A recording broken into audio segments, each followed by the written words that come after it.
ایک بابرکت ہار۔ حضرت جابر بن عبداللہ انصاری سے روایت ہے کہ ایک دن جناب رسول اللہ صلی اللہ علیہ وآلہ وسلم کے ساتھ ہم نے نماز عصر ادا کی۔ بعد ادائے فریضہ ہم سب حضرت کے گرد حلقہ جما کر بیٹھ گئے۔ آپ قبلہ رخ تشریف فرما تھے۔ اتنے میں ایک بوڑھا عرب مہاجر پھٹے پرانے کپڑے پہنے ہوئے آپ کے سامنے آیا۔ وہ اتنا کمزور و نحیف تھا کہ اپنے پیروں پر کھڑا نہیں ہو سکتا تھا۔ حضرت نے اس کے آنے کا سبب دریافت فرمایا۔ اس نے عرض کی، یا نبی اللہ، میں بھوکا ہوں، پیٹ خالی ہے، مجھے کھانا کھلا دیجئے۔ میرا جسم برہنہ ہے، اسے لباس سے ڈھانپ دیجئے۔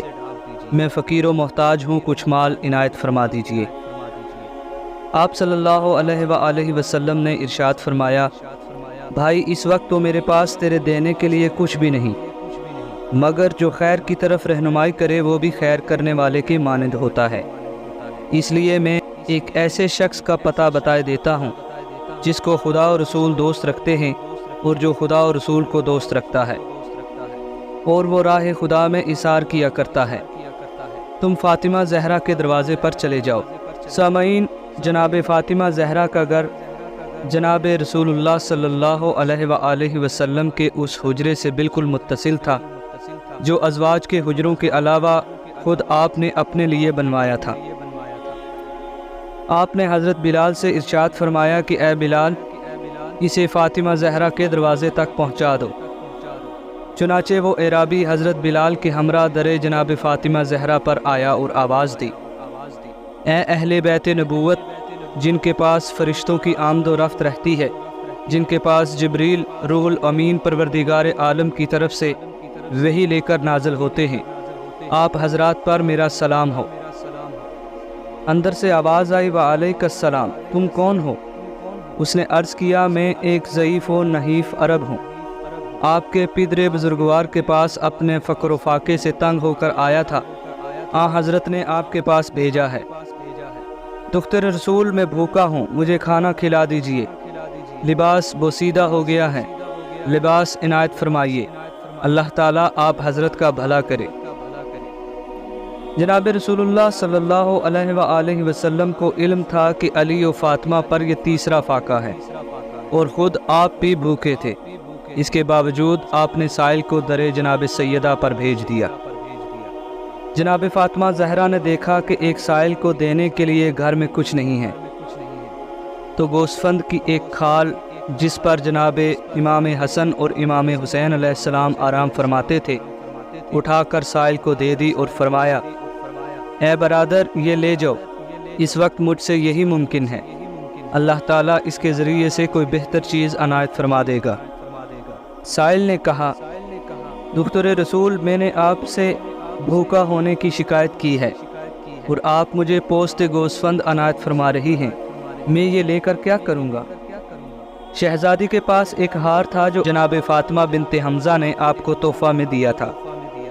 آپ نے وہ ہار اپنے گلے سے اتار کر سائل کے حوالے کر دیا اور فرمایا، اچھا، یہ ہار لے جاؤ اور اس کو فروخت کر کے اپنی ضرورت پوری کر لو، اور شاید اللہ تعالیٰ تم کو اس سے بہتر کوئی چیز عنایت فرما دے۔ اس اعرابی نے وہ ہار لے لیا اور مسجد کے اندر نبی اکرم صلی اللہ علیہ وآلہ وسلم کی خدمت میں حاضر ہو کر عرض کرنے لگا، یا رسول اللہ، آپ کی بیٹی جناب فاطمہ زہرا نے مجھے یہ ہار عنایت فرمایا ہے اور کہا ہے کہ اس ہار کو فروخت کر کے اپنی ضرورت پوری کر لو۔ یہ سن کر حضرت رسول اللہ صلی اللہ علیہ وآلہ وسلم آپ دیدہ ہوئے اور فرمایا، یہ فاطمہ بنت محمد سیدہ بنات آدم کا عطیہ ہے، اللہ تیرا کیوں کرنا بھلا کرے گا۔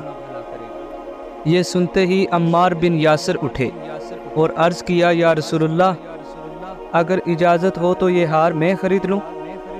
حضرت نے فرمایا، ہاں اے عمار، خرید لو، اور سنو، اگر اس ہار کی خریداری میں دونوں جہانوں کے لوگ بھی شریک ہو جائیں تو اللہ تعالیٰ ان میں سے کسی کو بھی جہنم میں معذب نہ کرے گا۔ جب اجازت مل گئی تو عمار نے اس اعرابی سے اس ہار کی قیمت دریافت کی۔ اس نے کہا، بس ہمیں تو روٹی اور گوشت کھانے کے لیے اور ایک چادر یمنی تن پوشی کے لیے اور نماز کے لیے دے دو۔ اور 1 دینار بھی، تاکہ میں اپنے اہل و عیال کے پاس واپس جا سکوں۔ اتفاق سے عمار اس وقت اپنا خیبر کا حصہ فروخت کر چکے تھے اور اب اس میں سے ان کے پاس کچھ نہ تھا۔ تاہم انہوں نے کہا میں تمہیں اس کی قیمت میں 20 دینار اور 200 درہم ہجری اور 1 چادر یمنی نیز اپنی سواری دینے کے لیے تیار ہوں۔ پھر تمہیں کھانے کے لیے گیہوں کی روٹی اور گوشت بھی حاضر کروں گا۔ اس نے کہا تم تو بہت سخی انسان معلوم ہوتے ہو۔ پھر عمار اس کو اپنے ساتھ لے گئے اور جس جس چیز کے لیے کہا تھا وہ سب اسے دے کر اپنا قول پورا کر دیا۔ وہ اعرابی یہ سب چیزیں لے کر جناب رسول اللہ صلی اللہ علیہ وآلہ وسلم کی خدمت میں حاضر ہوا۔ آپ نے دریافت کیا کیوں اب تو خوب سیر ہو گئے؟ اعرابی نے کہا جی ہاں، پیٹ بھر کر کھانا بھی کھا لیا، لباس اور سواری بھی مل گئی، میرے ماں باپ آپ پر فدا ہوں، اتنا مل گیا کہ میں اب غنی ہو گیا ہوں۔ آپ نے ارشاد فرمایا فاطمہ زہرا کو اس احسان کے شکریہ میں دعا کرو۔ اس نے دعا کے لیے ہاتھ بلند کیے اور کہا اے میرے اللہ، بے شک تو وہ اللہ ہے جو حادث نہیں ہے اور تیرے سوا کوئی اور معبود نہیں جس کی عبادت کی جا سکے۔ یا اللہ، تو فاطمہ کو اپنے خزانہ غیب سے وہ کچھ عطا فرما دے جو نہ کسی کی آنکھ نے دیکھا اور نہ کسی کے کانوں نے سنا ہو۔ حضرت نے اس اعرابی کی دعاؤں پر آمین کہی، پھر اپنے اصحاب کی طرف متوجہ ہو کر ارشاد فرمایا اللہ تعالیٰ نے اس اعرابی کی دعائیں قبول فرما لی اور فاطمہ زہرا کو اللہ نے یہ چیزیں تو دنیا ہی میں عطا فرما دی ہیں۔ دیکھو اللہ نے فاطمہ زہرا کو مجھ جیسا باپ عنایت فرما دیا، میرا مثل عالمین میں نہیں ہے۔ علی جیسا شوہر دیا، ایسا شوہر کہ علی نہ ہوتے تو فاطمہ کا کوئی کفو ہمسر تا ابد نہ ملتا۔ نیز فاطمہ زہرا کو حسن و حسین جیسے 2 فرزند عطا فرمائے جن کا مثل عالمین میں نہیں۔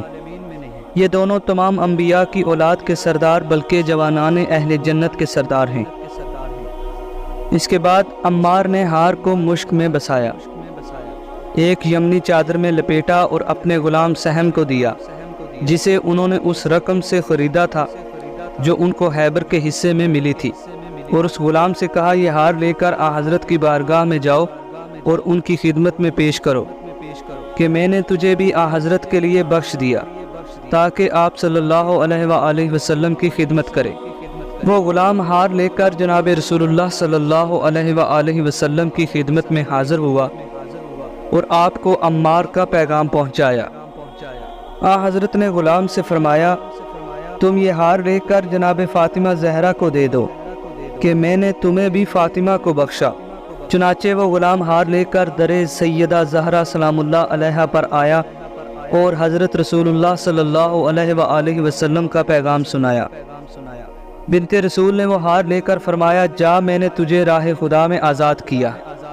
یہ سن کر وہ غلام زور سے ہنسا۔ آپ نے اس سے ہنسنے کا سبب دریافت فرمایا۔